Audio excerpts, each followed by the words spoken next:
नमस्कार, NB news देख रहे हैं आप और मैं हूं आपके साथ प्रियव्रत दीक्षित। उत्तराखंड के इस महासंग्राम में आप सभी का स्वागत है।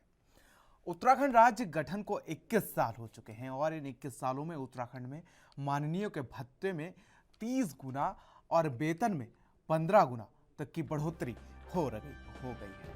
अगर बात कर ली जाए तो उत्तराखंड कर्ज तले दबा हुआ नजर आ रहा। अगर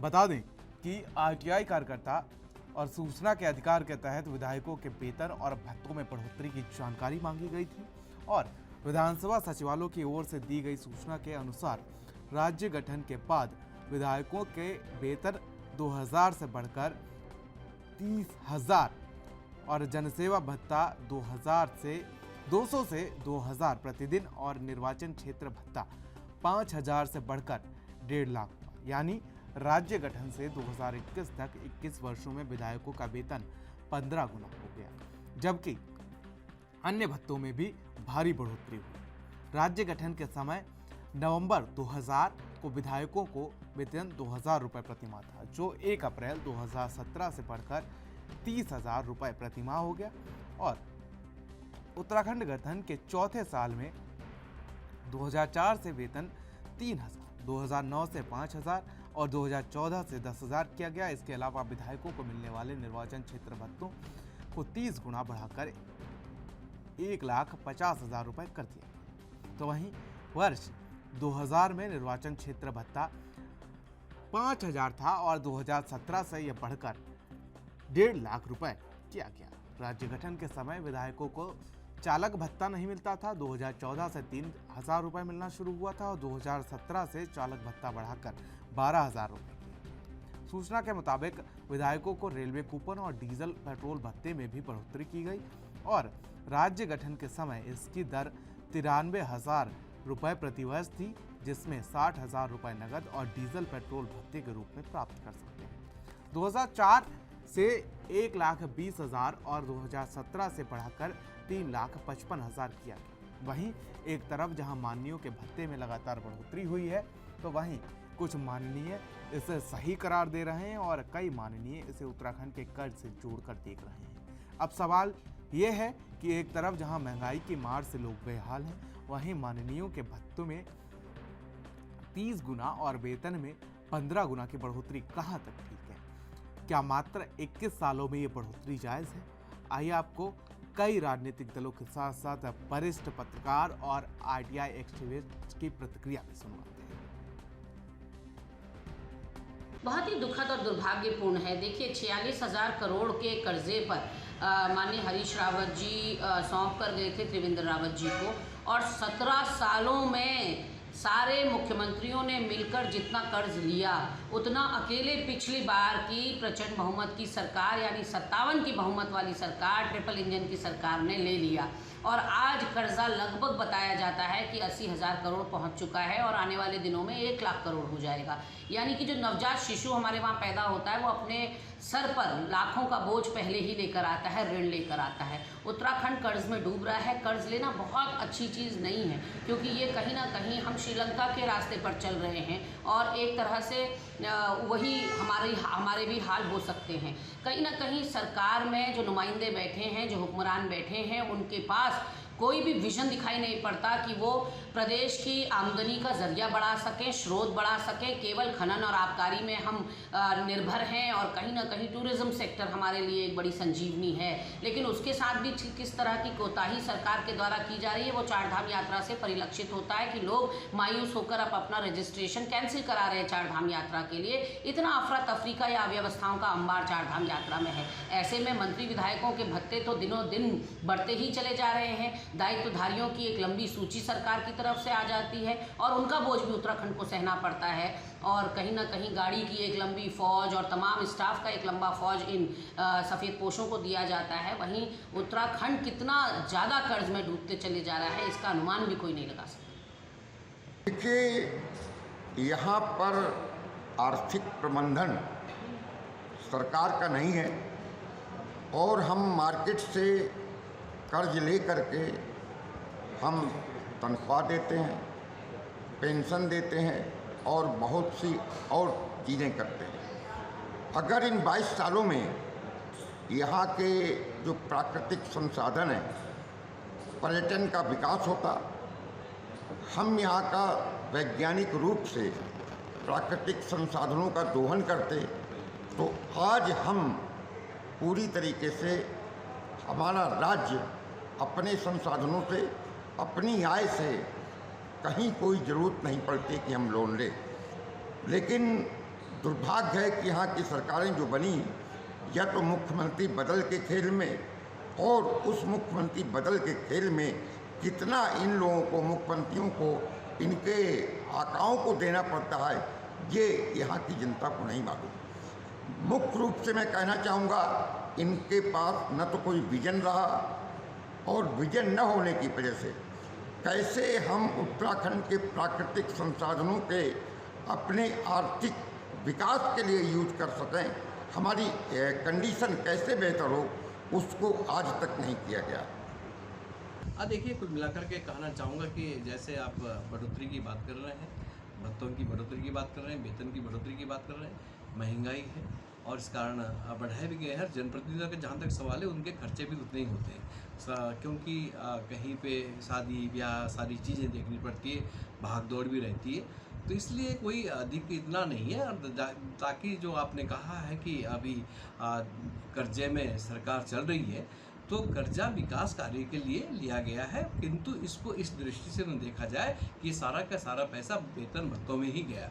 ये हमारे विकास कार्यों में भी पैसा लगा है और इसलिए धीरे धीरे करके ये सब ठीक होगा।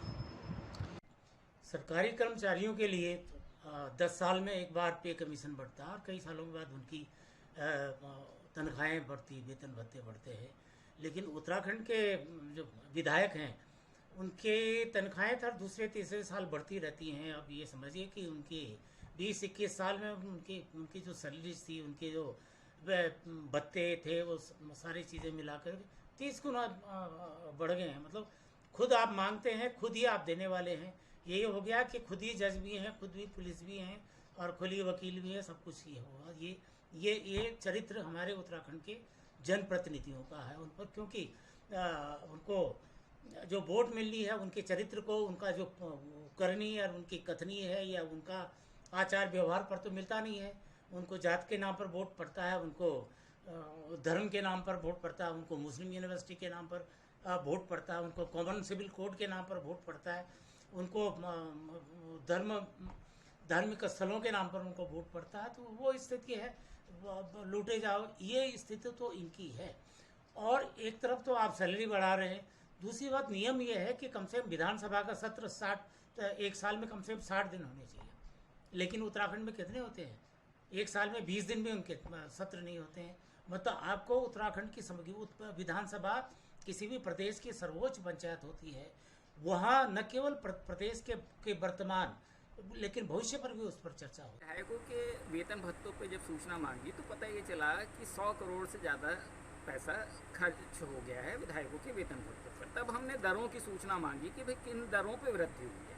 तो जब विधानसभा सचिवालय में जो है हेमचंद जी जो है उप सचिव लेखा हैं, उन्होंने हमें सूचना उपलब्ध कराई, तो उससे ये पता चला कि विधायकों का जो वेतन था वो 30 गुना बढ़ गया है। यानी जो 2000 रुपये था जो है गठन के समय, उत्तराखंड गठन के समय 9 नवंबर 2000 को, वो बढ़ के जो है वो 30,000 हो गया, 15 गुना बढ़ गया।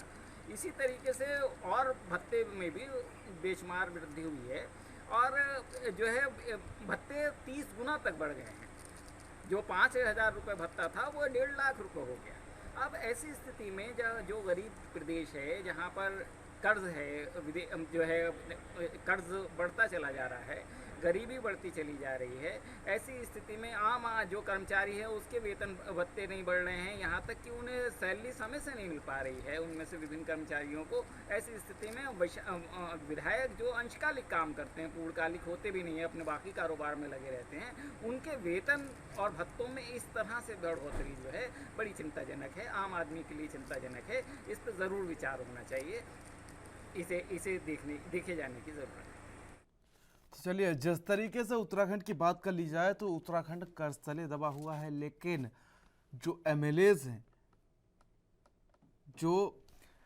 हैं उनकी बात कर लें तो वहाँ पर उनके ऊपर कोई भी फर्क नहीं पड़ रहा, ना ही उनके खर्चों को लेकर। लेकिन तमाम सवाल ये भी हैं कि आखिर जिस तरीके से बात की जाए और समझने की कोशिश की जाए तो अगर उत्तराखंड पे जितना कर्ज है, अगर प्रति व्यक्ति के हिसाब से यानी कि बच्चे बच्चे पर 66,000 रुपए चुकाने का कर्ज है उत्तराखंड में। आज इसी पर चर्चा करेंगे कि आखिर सरकार कर्ज को लेकर क्यों नहीं सोचती और विधायकों की पेंशन बढ़ा दी जाती है, विधायकों का जो एस्टिमेट है उसको बढ़ा दिया जाता है और बिना सोचे समझे उत्तराखंड के ऊपर जो कर्ज है वो सच में सोचने का विषय है। 21 साल के उत्तराखंड के ऊपर 74,000 करोड़ रुपए का कर्ज है। चर्चा करेंगे इसी पर। मेहमानों से पहले परिचय करा देते हैं। भास्कर चौक हमारे साथ कांग्रेस से नेता मौजूद हैं। बेबाक अंदाज के लिए जाते हैं, विपक्ष के मुद्दों को बड़े गंभीरता के साथ उठाते हैं। सत्यवीर चौहान प्रदेश प्रवक्ता हैं बीजेपी के, सरकार इनकी है। सर स्वागत है आपका। नदीमुद्दीन जी आरटीआई एक्टिविस्ट हैं। आप तीनों मेहमानों का इस खास चर्चा में बहुत बहुत स्वागत है। नदीमुद्दीन जी, चर्चा की शुरुआत मैं आपसे करना चाहूँगा। जिस तरीके से आपने ये डाटा हम तक पहुँचाया है कि अगर उत्तराखंड में बच्चे बच्चे के ऊपर कर्ज देखा जाए तो लगभग 66,000 का कर्ज उसे चुकाना है, और ऐसे में जो नेता हैं उनकी शाही सुविधाएं बढ़ती जाती हैं, उनकी सैलरी बढ़ती ही जाती है, उनके जो भत्ता है, जो तमाम भत्ते हैं, जो वेतन है बढ़ते जाते हैं, और फिर सरकार रोना धोना शुरू कर देती है कि हमारे ऊपर 74,000 करोड़ का कर्ज है। फिर सरकार रोना धोना शुरू कर देती है। बीजेपी सरकार की बात करें कि कांग्रेस ने हमें 44,000 करोड़ का कर्ज दिया था जब हम सत्ता में आए थे।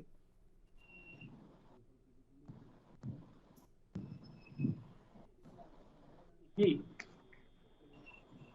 ये बिल्कुल इंक्रीज है। ये वेतन और जो भत्ते हैं वो इतने ज्यादा बढ़ गए हैं, और इसमें ये भी ध्यान रखने वाली बात है कि ये पूर्णकालिक कार्य नहीं करते हैं। जो है एक अंशकालिक काम करते हैं। उसके बावजूद जहां 2,000 रुपए वेतन था 9/11/2000 को, वो 1/4/2004 को 3,000 हो गया, और उसके बाद इसमें जो बढ़ोतरी हुई वो 5,000 हो गया 9 को, और 2014 में 10,000 हो गया, और अब 15 गुना मिलता है 1/4/2017 से 30,000 रुपया। निर्वाचन क्षेत्र भत्ता जो है वो 5,000 से बढ़कर 1.5 लाख रुपए हो गया, यानी 30 गुना हो गया। नदीमुद्दीन जी, माफी के साथ आपको रोकना चाहूंगा, लेकिन वक्त एक छोटे से ब्रेक का हो चला है।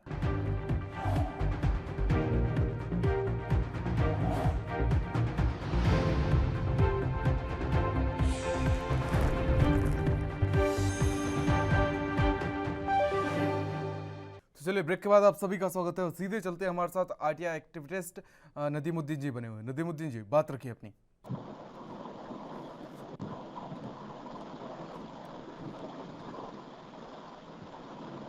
नदीमुद्दीन जी, सर आंकड़ा समझाइए अपना। तो ये जो इतनी तेजी से भत्ते बढ़ रहे हैं और इतनी बड़े से वेतन बढ़ रहा है, जबकि हम देखते हैं कि विधानसभाओं की में कार्य की क्या स्थिति है। अधिकतर समय जो है वॉकआउट में चला जाता है, विधायक का कार्य नहीं हो पाता।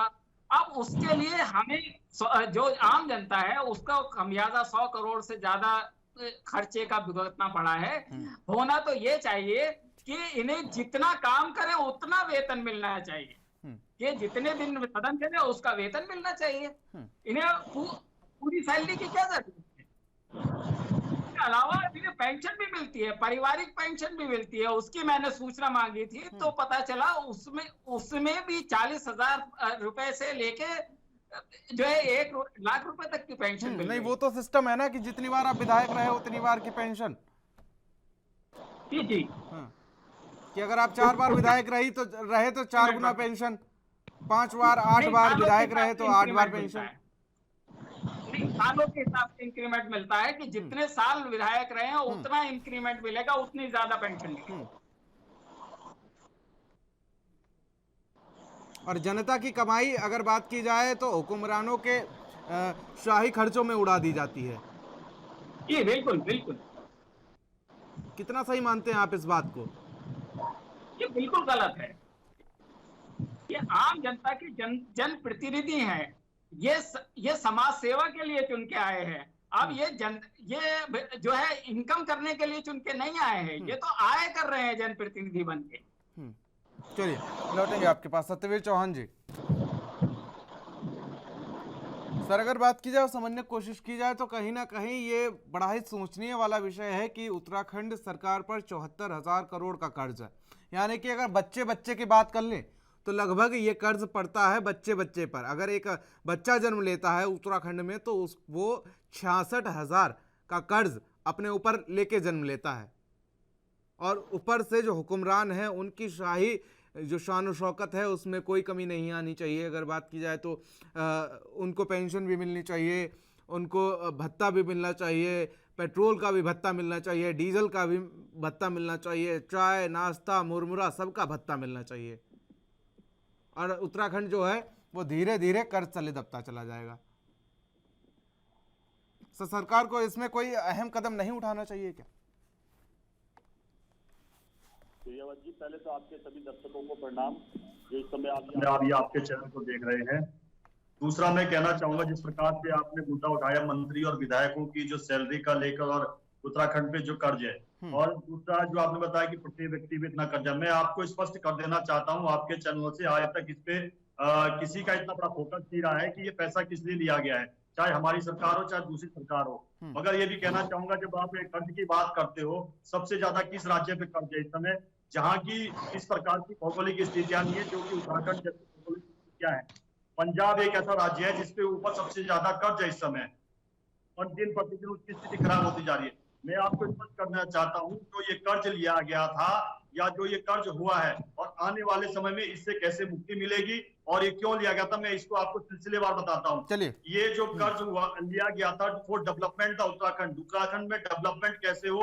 और दूसरा मैं कहना चाहता हूँ, अगर उत्तराखंड में कोई रोड बनती है तो मान लो कि वो अगर दिल्ली के अंदर रोड बनती है, मान लो कि 2,000 रुपए में बनती है, वही यहाँ पर 2 लाख में एक बनती है, क्योंकि यहाँ पहाड़ों की परिस्थितियां ऐसी है, वहां का डेवलपमेंट और यहाँ के डेवलपमेंट में बहुत भिन्नता है। तो ये यहाँ पे डेवलपमेंट के लिए पैसा लगेगा। आप यहाँ देख लीजिए किस प्रकार से 4 धाम की रोड बनी डेवलपमेंट के लिए, उसके लिए पैसा। आप यहाँ मेडिकल कॉलेज बने, उसके लिए पैसा। यहाँ पर जिस प्रकार, दूसरा मैं एक और आपको कहना चाहता हूँ, जो पिछले 22 सालों से उत्तराखंड के अंदर और यूपी के अंदर जिस प्रकार से परिसंपत्तियों के कारण टैक्सेशन की जो प्रॉब्लम्स थी, वो भी आने वाले समय में खत्म होने वाली, क्योंकि 95% जो परिसंपत्तियां हैं उनका बंटवारा हो गया है बिना किसी झगड़े के, बिना किसी भ्रष्टाचार के। दूसरा मैं कहना चाहता हूँ कि आज की डेट में अगर आप कहते हो कि सबसे वेतन भत्ते बढ़ गए हैं, समय की परिस्थिति के अनुसार बढ़ता है। आप देख लीजिए, जिसकी सैलरी 10,000 रुपए थी, क्या उसकी सैलरी 50,000 में हुई है?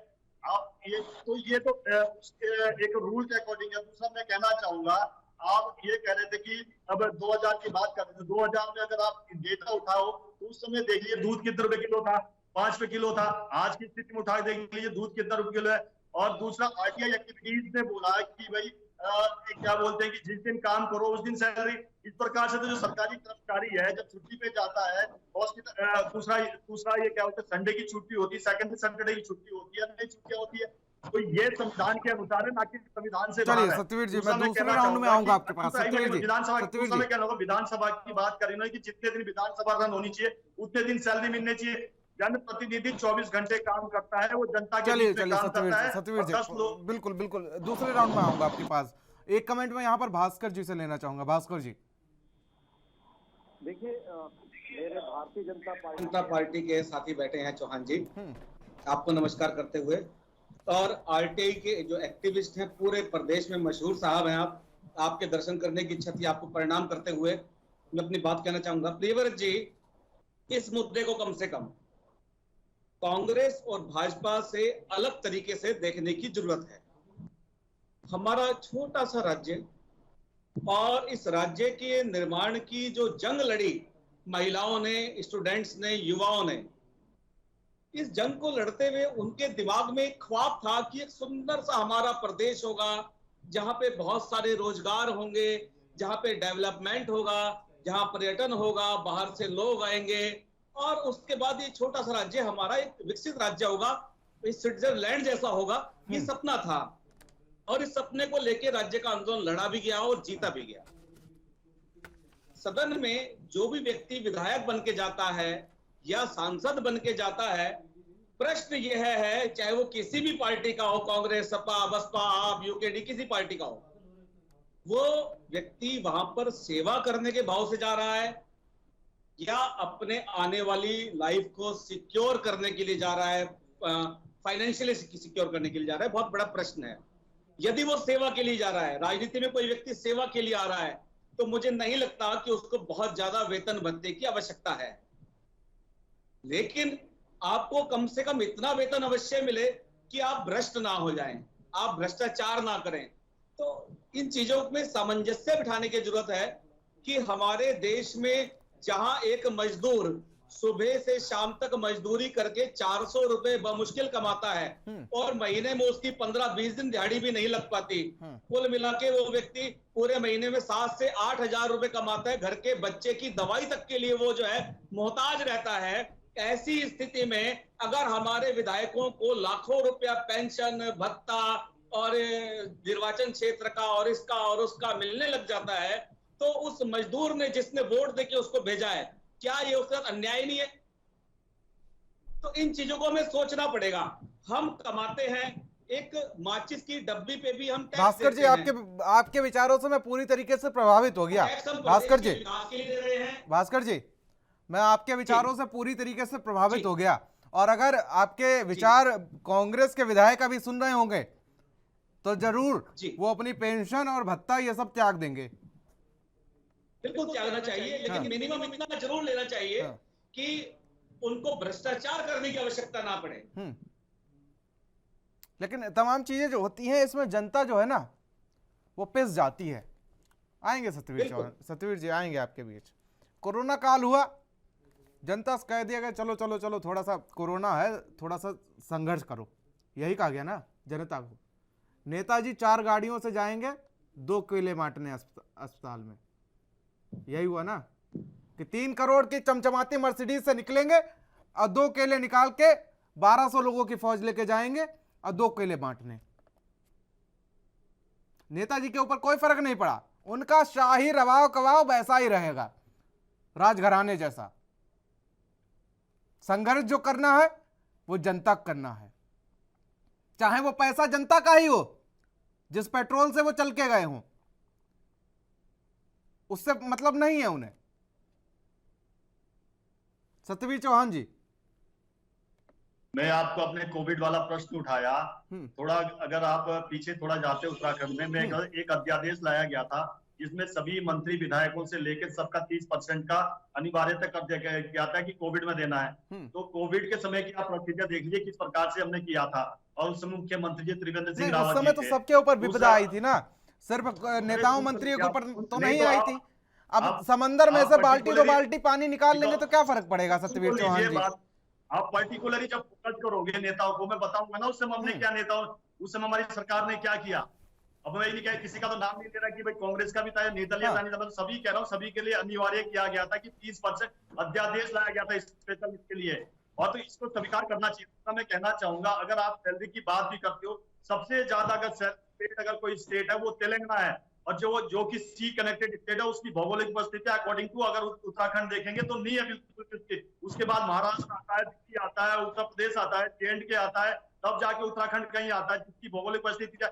दूसरा मैं कहना चाहूंगा, आप तो जब कह रहे हो कि भाई के वेतन भत्ते बढ़े, आप समय का अध्यादेश देखना चाहिए कि जो उत्तराखंड का हाई कोर्ट है उसके जो मुख्य न्यायाधीश, रिटायर्ड न्यायाधीश और जो उसके न्यायाधीश और दूसरे जज थे, उनका भी वेतन भत्ता उस समय जो उनके वेतन भत्ता जो नौकर रखेंगे या दूसरे जो और चीजें थी तो उनका भी उसमें बढ़ाया गया, तो उस पर भी देखना चाहिए। दूसरा मैं कहना चाहूंगा जो यहाँ पर राष्ट्रीय विधिक सेवा प्राधिकरण के तहत जो महिलाओं के साथ जो उत्पीड़न हुआ था या अन्य अपराध हुए थे, उससे लेकर 2000 में कुछ उसमें संशोधन लाए गए थे। तो ऐसा नहीं है कि केवल विधायिका के लिए सब किया गया, तमाम उन सब के लिए किया गया जो आवश्यक था। दूसरा मैं कहना चाहूंगा आज की डेट में अगर डेवलपमेंट हो रहा है अगर उत्तराखंड के ऊपर, और आने वाले समय में आपको बताना चाहता हूँ जिस प्रकार से भी आप देख रहे होंगे 4 धाम यात्रा चल रही है, और उत्तराखंड में अनेक ऐसे पर्यटन के स्थल है जो कि पहले सरकारों ने इस तरह का नहीं किया था कि भाई किस प्रकार से उसका रोड मैप बनाया जाए, किस प्रकार से उसको विश्व पटल पे लाया जाए, से यहाँ पर पर्यटक आए तो एक स्थल से दूसरे स्थल के लिए भी किस प्रकार से उसको आकर्षित किया जाए, उस प्रकार से आज बनी है, उस प्रकार से आज रोड डेवलपमेंट हुआ है।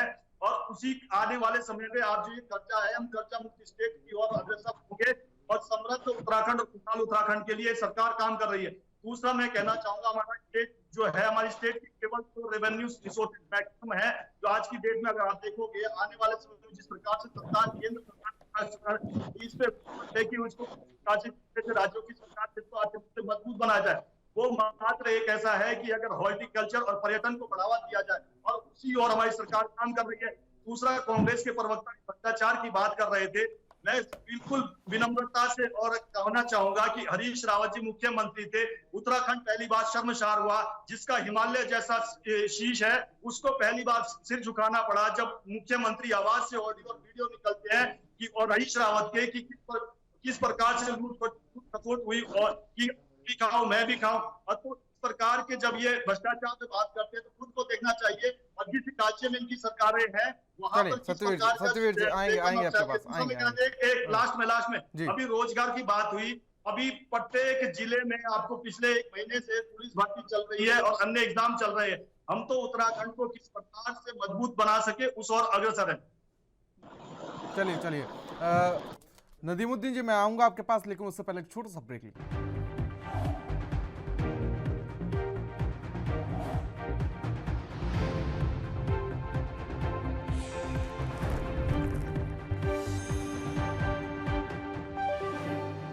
ब्रेक के बाद आप सभी का स्वागत है और सीधे चलते हैं नदीमुद्दीन जी के पास। नदीमुद्दीन जी बात रखिए अपनी। जैसा कि हमारे भाजपा के प्रतिनिधि ने कहा कि उन्होंने वेतन मत्तों में कर्मचारी अधिकारियों से तुलना की, जबकि कर्मचारी अधिकारियों से इसकी तुलना नहीं हो सकती। पहली बात यह है कि कर्मचारी अधिकारी फुल फ्लैश काम करते हैं, वो अन्य काम नहीं कर सकते हैं, जबकि विधायक, माननीय विधायक पूरी तरीके से कर्मचारी नहीं होते, अधिकारी नहीं होते, और वो जो है एडिशनल काम करते हैं, अन्य काम कर सकते हैं। वो डायरेक्टर होते हैं कंपनियों के, अपने अपने उनके व्यापार होते हैं, वो सारे चीजें होते हैं, इसलिए ये कारोबार या व्यवसाय उनका नहीं है। इसलिए जिस दिन काम कर रहे हैं उस हिसाब से उन्हें वेतन मिलना चाहिए। अब दूसरे प्रदेशों की जहां तक तुलना की बात है, तो कानून का ये रूल है कि अगर सब गलत कर रहे हैं तो वो ठीक नहीं हो जाएगा। हम तो सबकी बात कर रहे हैं, देश भर के जितने भी जनप्रतिनिधि हैं, चाहे विधायक हो चाहे सांसद हो, वो जितने दिन काम करें उस हिसाब से उन्हें वेतन मिलना चाहिए, उसकी इतनी सुविधाएं मिलनी चाहिए। अब यहाँ क्या औचित्य है कि 3,55,000 रुपए प्रति वर्ष जो है रेलवे कूपन मिलते हैं, जिसमें से 3,25,000 डीजल भत्ते के रूप में नकद मिल सकता है। भाई 3,25,000 रुपए में वो कहाँ घूमेंगे? वो 12 जनता के खर्च घूमेंगे क्या? तो ये बड़ी जी नदीमुद्दीन जी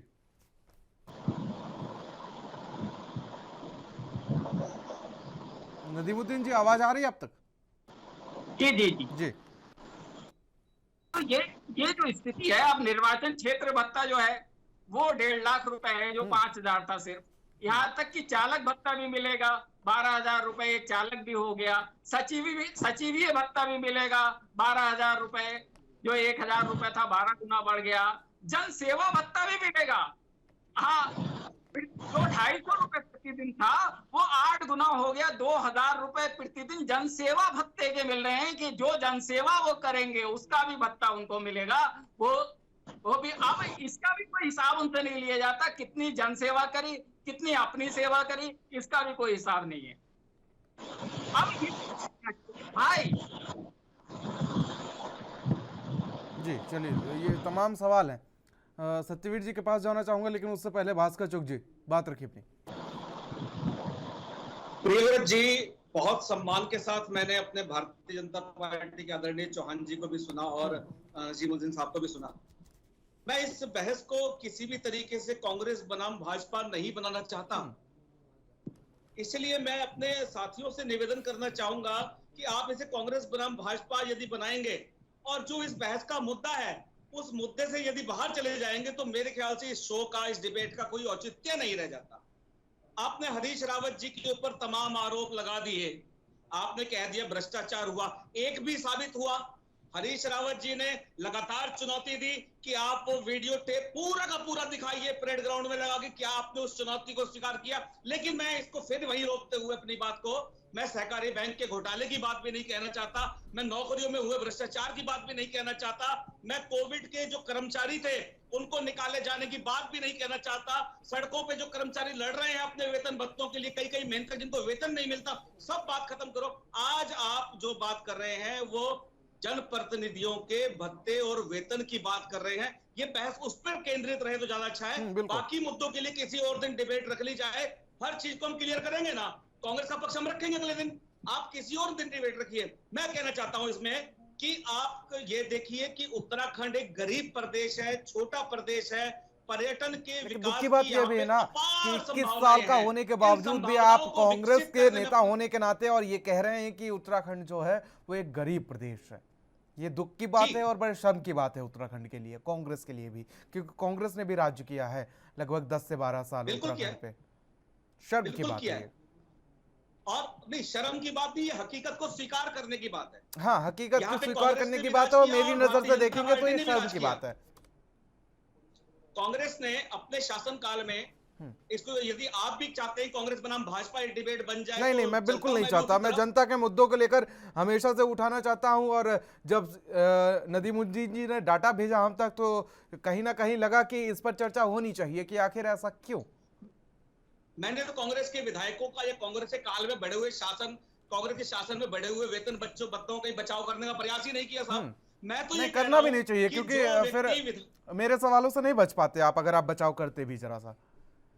नहीं, मैं बचाव करना ही नहीं चाहता। मैं क्या, यदि उन्होंने किया तो उन्होंने भी अच्छा नहीं किया, मैं तो साफ कहना चाहता हूं अपनी बात को।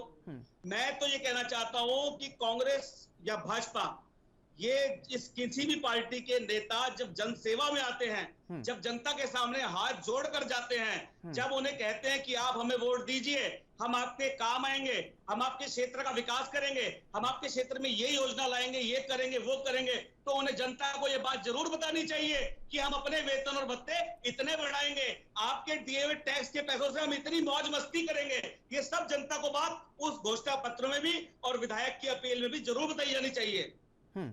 चलिए सतवीर चौहान जी।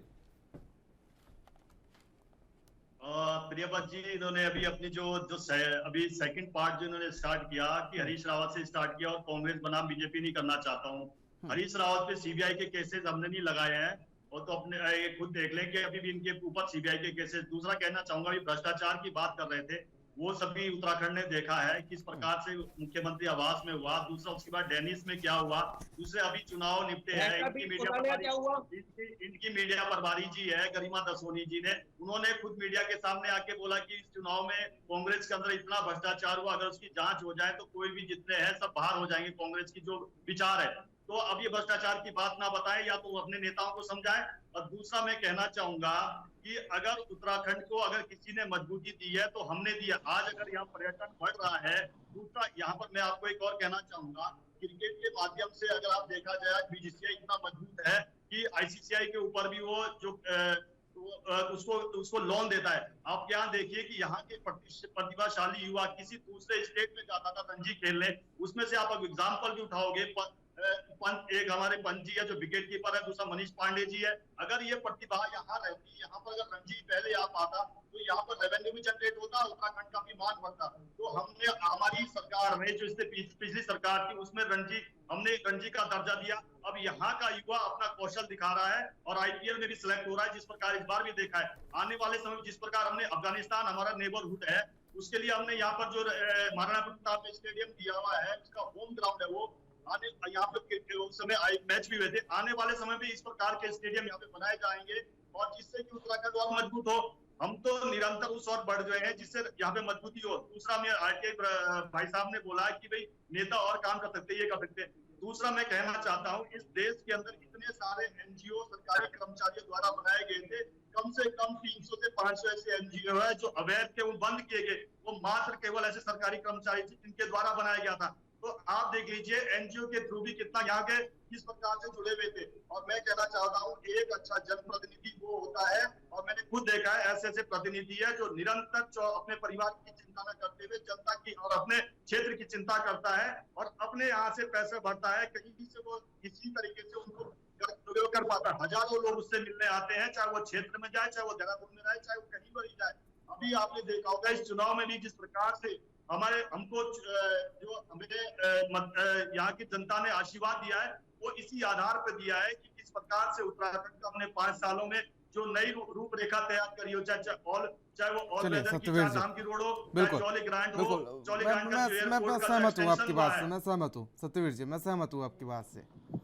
लेकिन ये कहाँ का न्याय है सत्यवीर चौहान जी, जरा मुझे आप बताइए कि जो करोड़ों खर्च करके एमएलए बना हो, विधायक बना हो, सांसद बना हो, उसको किस चीज की जरूरत पड़ गई कि उसे पेंशन जरूरत हो गई?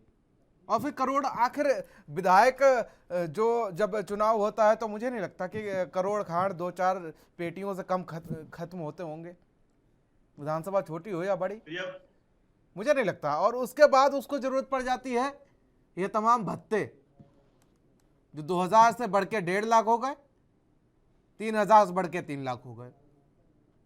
फिर उसके बाद पेंशन, अगर विधायक नहीं रहते हैं तो पेंशन, और उसके बाद सैलरी। किस चीज की जरूरत पड़ गई भाई? समाज सेवा करना है, अगर ऐसी समाज सेवा है, 4 मर्सिडीज लेके घूमनी है, तो मैं तो कह रहा हूं ऐसी समाज सेवा ऐसी सबको करनी चाहिए। अगर समाज सेवा के लिए इस तरीके से लोग राजनीति में आते हैं तो सबको करनी चाहिए। मैं तो कह रहा हूं भारत के हर नागरिक को यह समाज सेवा करने का मौका दिया जाए। करोड़ों फूंक के आप विधायक बन गए, सांसद बन गए, फिर भी आप ये दरकरार रखते हैं कि सरकार हमें पेंशन दे, सरकार हमें सैलरी दे, सरकार हमें भत्ता दे। मैं तो कह रहा हूं ऐसे समाज सेवा, राष्ट्रवाद, ये तमाम चीजों के लिए अगर ऐसे नेता आते हैं तो ऐसे भारत के हर नागरिक को ये राष्ट्रवाद और समाज सेवी बनने का मौका मिलना चाहिए। नदीमुद्दीन जी, आप दोनों ने भ्रष्टाचार की बात की, अब मैं भ्रष्टाचार पे एक लाइन की बात कहना चाहता हूं कि भ्रष्टाचार के लिए लोकायुक्त का प्रावधान है, लेकिन दोनों सरकारें लोकायुक्त नहीं बना रही हैं। लोकायुक्त कार्यालय है और 2014 से लोकायुक्त नहीं है, 2013 से, और उस पर खर्चा हो रहा है लाखों रुपया, लेकिन लोकायुक्त कोई नहीं बनाना चाहता। वो इसलिए नहीं बनाना चाहते कि अपने पिक एंड चॉइस करके इन्हें कार्रवाई करनी है। जो भी पार्टी आती है वो अपने अपने हिसाब से भ्रष्टाचार के नाम पे कार्रवाई करती है। अगर लोकायुक्त बन जाएगा तो जनता की शिकायतें वो लेगा और सब पे कार्रवाई होगी। मैं मानता हूँ लोकायुक्त नहीं होगा उत्तराखंड के लिए नदीमुद्दीन जी, वो पोल खोल लोकायुक्त होगा। मैं मानता हूं कि जो लोकायुक्त आएगा वो लोकायुक्त नहीं होगा उत्तराखंड के लिए, वो पोल खोल लोकायुक्त होगा। बिल्कुल, और उससे जो जब सरकार संपत्तियां, अवैध संपत्तियां जब्त करेगा तो ही उत्तराखंड अमीर हो जाएगा। अब सोच लीजिए उत्तराखंड के लिए कितनी शर्म की बात है कि अगर एक बच्चा जन्म लेता है उत्तराखंड में, उत्तराखंड की सीमा से अगर इधर जन्म लेता है, यानी कि उत्तर प्रदेश या तमाम राज्यों हो गए, और उधर जन्म लेता है, अगर उसके कदम उत्तराखंड में पड़ गए तो वो 66,000 का कर्जदार हो गया। अगर उसका जन्म उत्तराखंड में हुआ, नागरिकता अगर उत्तराखंड की मिल गई तो वो 66,000 का कर्जदार हो गया। कितनी शर्म की बात है। और उसके लिए तमाम नेता ही जिम्मेदार हैं, वो बच्चा नवजात वो जिम्मेदार नहीं है। उत्तराखंड के प्रति नागरिक पे अगर कर्ज की बात की जाए तो 66,000 है, और वो पैसा हुक्मरानों के शाही खानपान, शाही अमलीजामा, शाही नौकरशाही, इन सब पे खर्च किया जाता है। भास्कर जी, बिल्कुल आपसे पूरी तरह से सहमत हूं। हाँ। और हम पार्टी फॉर्म पे भी इस बात को उठाएंगे, ये आपसे वायदा करके जाता हूं कि पार्टी के अंदर भी इस बात को उठाएंगे कि इस वेतन भत्ते वाली बात पर आप कोई सही निर्णय लें। दूसरी बात मैं कहना चाहता हूं कि आपने अभी जो मुद्दा तो रखा है हुक्मरानों का वेतन का, भत्ते का और कई गुना बढ़ोतरी का, 2016 में हमने एक डाटा निकाला था आरटीआई में, जिसमें 30 लोगों का 2 घंटे का लंच उत्तराखंड जल विद्युत निगम के अधिकारियों का हुआ था, और प्रत्येक व्यक्ति उसमें जो खर्चा था वो 3000 रुपए था, एक लंच का खर्चा। और ये आज ऐसा नहीं है, ऐसा नहीं हो रहा है। लगातार इस तरह के लंच, इस तरह के डिनर्स और जो हुए हुए काम हैं उनको दोबारा दिखाया जाना, ये सब लगातार चल रहा है, ये बंद नहीं हुआ है।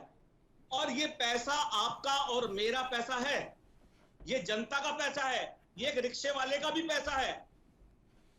एक रिक्शे वाले को शाम को अपने घर आधा किलो दूध 30 रुपए का ले जाने के लिए संघर्ष करना पड़ता है, सोचना पड़ता है, लेकिन सोचना पड़ता है, लेकिन उसी रिक्शे वाले के द्वारा दिए गए टैक्स की वजह से हमारे नेता, जो उसके रिक्शे वाले के वोट से नेता बनते हैं, उसके वोट से विधायक और मंत्री बनते हैं, वो बगल से अपनी मर्सिडीज में शू करते हुए निकल जाते हैं, और घर पे उनके बच्चों के लिए दूध की व्यवस्था भी बढ़िया होती है, और उनके लिए बहुत बढ़िया बोतलों की और कॉफी की व्यवस्था भी हुआ करती है। ये हमारे देश का, हमारे प्रदेश का दुर्भाग्य है, और ये डेमोक्रेसी की सबसे बड़ी कमी भी है।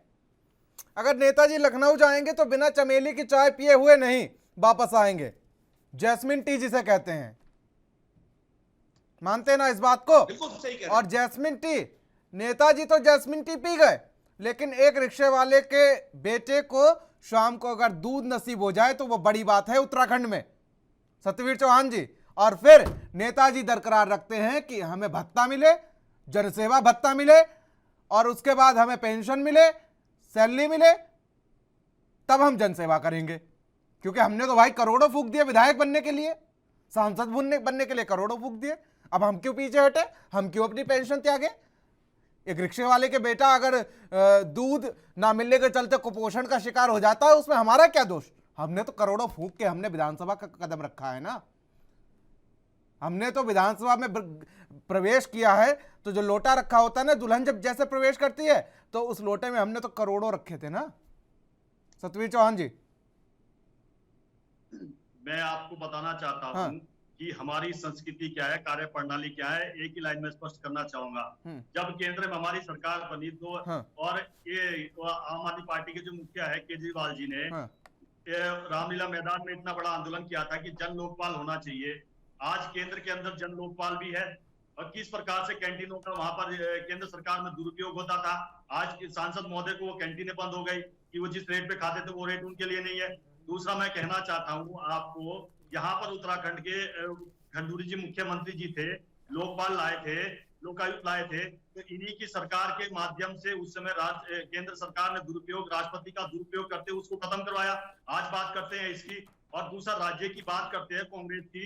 आप ये देख लीजिए 2017 में जब चुनाव हुए थे, मैं बीजेपी कांग्रेस इसमें कर ही नहीं रहा हूँ सत्यवीर चौहान जी, मैं नहीं कर रहा हूँ बीजेपी कांग्रेस, मैं तमाम विधायकों और सांसदों पर सीधे तौर पर सवाल कर रहा हूँ।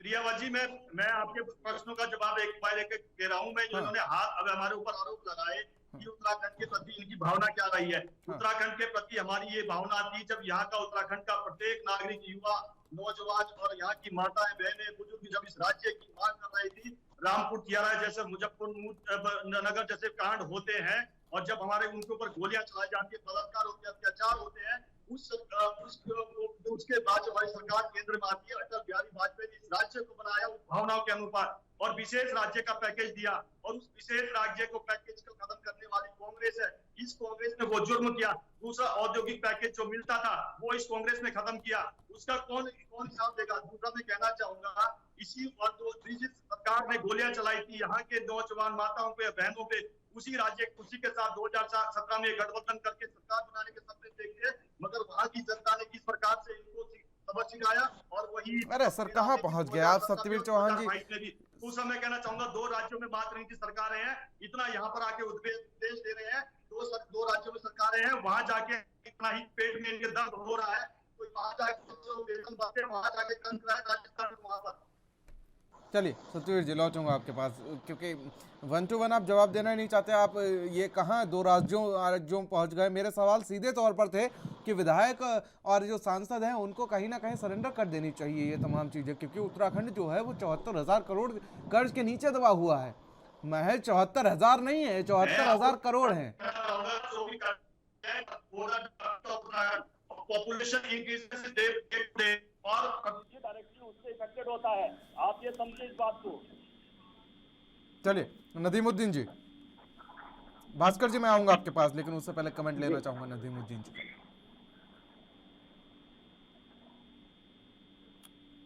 नदीमुद्दीन जी आवाज पहुंच रहा है अब तक? जी जी जी जी। चलिए मैं जवाब लूंगा आपसे इस पर, लेकिन यहाँ रुकेंगे शॉर्ट ब्रेक के लिए।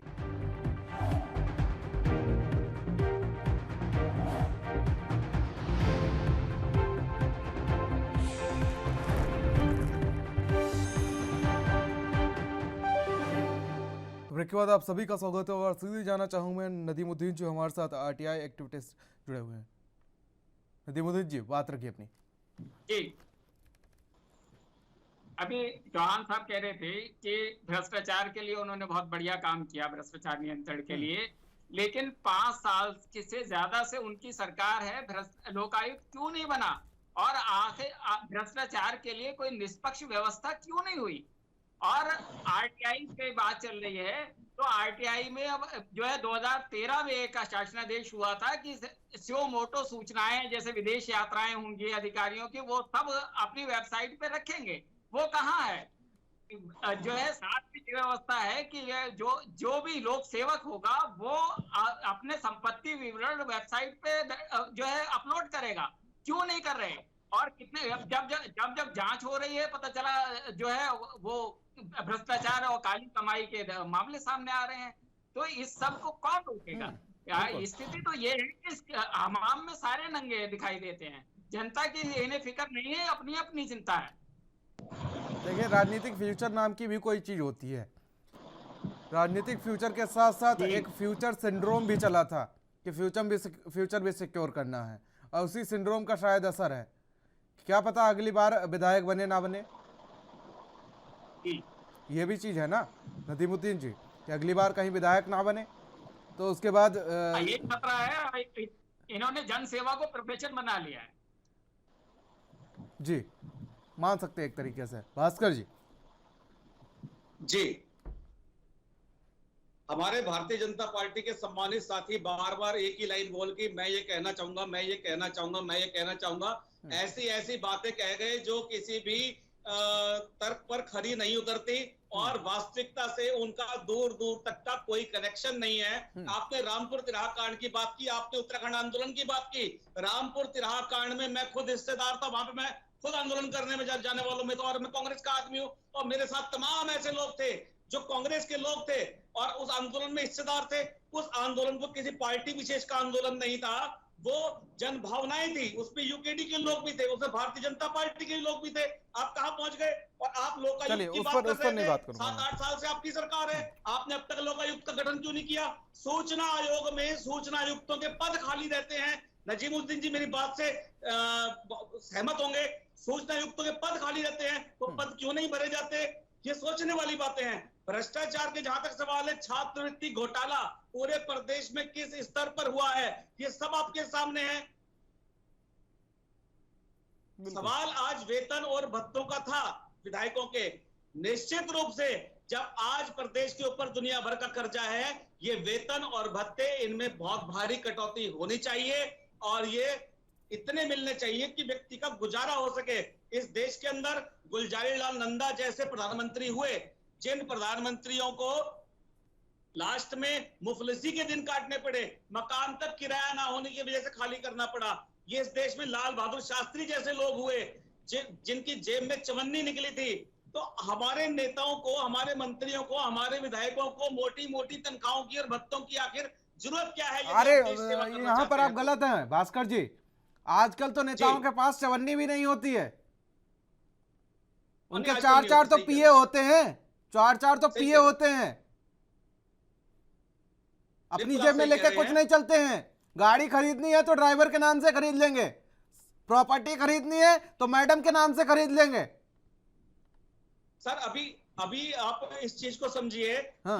कि आज मैंने एक पोर्टल पे न्यूज देखी है कि उत्तराखंड के एक बड़े आईएएस पर कार्रवाई के लिए उत्तराखंड सरकार को यूपी गवर्नमेंट ने दबाव बनाया, तब उसके विरुद्ध जांच शुरू हुई आय से अधिक संपत्ति के मामले में। और वो जो नोएडा वाला मामला अभी कुछ दिन 2-4 दिन पहले का आपके सामने है।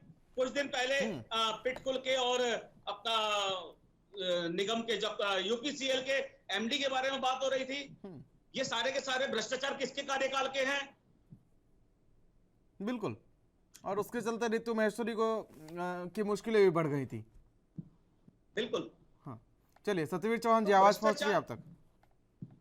प्रियंका जी, आपकी आवाज आ रही है? चलिए, मैं आपका कमेंट लेना चाहूंगा और फिर नदीमुद्दीन जी के पास आना चाहूंगा। सत्यवीर जी। प्रियवत जी, मैं कहना चाहूंगा, नजीमुद्दीन जी कह रहे थे कि कार्य प्रणाली जैसी की तैसी है, कोई चेंजेस नहीं आया। मैं कहना चाहूंगा, जब मोदी सरकार में आए तो उन्होंने कहा कि डिजिटल इंडिया का मतलब जो केंद्र से किसी भी राज्य का पैसा जाता है सीधा अकाउंट में जाएगा। जिस प्रकार से हमारी महिलाओं को भी जोड़ने का कार्य किया गया और भी बहुत सारे ऐसे हैं जिनको सीधा बैंक से जोड़ा गया। अब वो स्थिति नहीं है कि किसी प्रधानमंत्री को ऐसा कहना पड़े, क्योंकि राजीव गांधी ने कहा था कि केंद्र से अगर एक रुपया चलता है वो राज्य तक पहुंचते पहुंचते 15 पैसा रह जाता है। वो 85 पैसे कहाँ जाता था? वो आज स्थिति नहीं है। आपको ये समझना पड़ेगा किस प्रकार से हमने बैंकों को मजबूत बनाया है और किस प्रकार से लोगों को उन तक पहुंच बनाई है। जनधन खाते के माध्यम से जितने भी गरीब व्यक्ति थे जो अपना पैसा घर पे रखते थे, रसूखदारों के पास रखते थे, आज वो बैंक जमा करते हैं और उत्तम लाभ उठा रहे हैं। दूसरा, अभी कांग्रेस के मित्र कह रहे थे कि भ्रष्टाचार के ऊपर बात कर रहे थे। जब ये भ्रष्टाचार के ऊपर बात करते हैं तो एक आश्चर्य लगता है कि भ्रष्टाचार के ऊपर जगत की सबको पता है कि जननी कौन है। जवाहरलाल नेहरू से लेकर आज तक देख लीजिए कि अगर आप देखोगे, चाहे उनके जवाहरलाल नेहरू जी के परिवार से बिलोंग करते हैं, राजीव गांधी किस प्रकार का है। आपने देखा होगा कि कुछ सालों पहले ही जब डीमोनेटाइजेशन हुआ था, राहुल गांधी जी ने एक रैली करी थी हरिद्वार के अंदर, जब उन्होंने अपनी बड़ी जेब दिखाई थी, अच्छा लगा। मेरे ये समझ नहीं आता, उसके बाद इतने दौरे कर लिए उन्होंने विदेशों से लेके अब तक। और अभी के दौर में सत्यवीर जी, समय का थोड़ा सा, सत्यवीर जी माफी के साथ आपको रोकना चाहूंगा, समय का थोड़ा सा अभाव। एक कमेंट यहाँ पर भास्कर चुग जी का मैं लेना चाहूंगा और फिर नदीमुद्दीन जी के पास जाना चाहूंगा। भास्कर जी, कम शब्दों अपनी बात को रखिएगा, 10 सेकंड है आपके पास। देखिए, मैं कहना चाहता हूँ कि जो बहस हमारी है वो विषय से बार बार भटक जाती है। विषय से भटकाने की कोशिश की जाती है, लेकिन मोदी जी का कर देते हैं कि मोदी जी डिजिटल इंडिया लेकर आए, जनधन खाते, तमाम जनधन खाते आज बंद हो गए हैं। जनधन खातों में जो लोगों ने पैसा डाला था वो लोगों का पैसा कट के खाते खत्म हो गए हैं। चलिए और आप कह रहे कि पहले पैसा भास्कर गांव तक नहीं जी, पहुंचता था, वो उस समय पैसा गांव तक ना पहुंचने के पीछे बहुत सारे कारण थे, लेकिन पैसा तब भी वहां पे बहुत अच्छी तरह पहुंचता था। आज तो पैसा चलिए पैसा जो है वो जनता तक पहुंच जाए, इससे बड़ी खुशी की बात क्या होती है कि अगर 100% जो पैसा जनता के लिए निकला है वो जनता तक पहुंच जाना चाहिए। चलिए, फिलहाल समय का थोड़ा सा अभाव है, घड़ी अब हमें इजाजत नहीं दे रही है। आप तीनों मेहमानों का हमारे साथ चर्चा में शामिल होने के लिए बहुत बहुत शुक्रिया। चलिए, इस तरीके से बात की जाए और समझने की कोशिश की जाए तो नौकरशाही जो है वो अगर उसके तो सैलरी को लेकर बड़ी दिक्कतों का सामना करना पड़ता है, लेकिन जो हुक्मरान है उनके शाही खर्चों में कोई भी कमी नहीं आनी चाहिए। वो अगर कहीं जा रहे हैं तो पूरे गाजे बाजे के साथ जाएंगे, पूरी तरीके से, कोई भी उनकी शाही खर्चे में कोई कमी नहीं आनी चाहिए, चाहे उत्तराखंड का हाल कुछ भी हो। उत्तराखंड 74,000 करोड़ के कर्ज के तले दबे, चाहे 74 करोड़ के कर्ज के तले, उन पर फिलहाल कोई फर्क नहीं पड़ने वाला। लेकिन कहीं ना कहीं सरकार को कुछ अहम कदम जरूर उठाने चाहिए और कहीं ना कहीं वेतन में जरूर कटौती करनी चाहिए ताकि उत्तराखंड को आर्थिक तौर पर मजबूती प्रदान हो सके। फिलहाल आज की इस खास चर्चा में मेरे साथ इतना ही। देश और दुनिया की अहम खबरों के लिए बने रहिए एनबी न्यूज़ के साथ।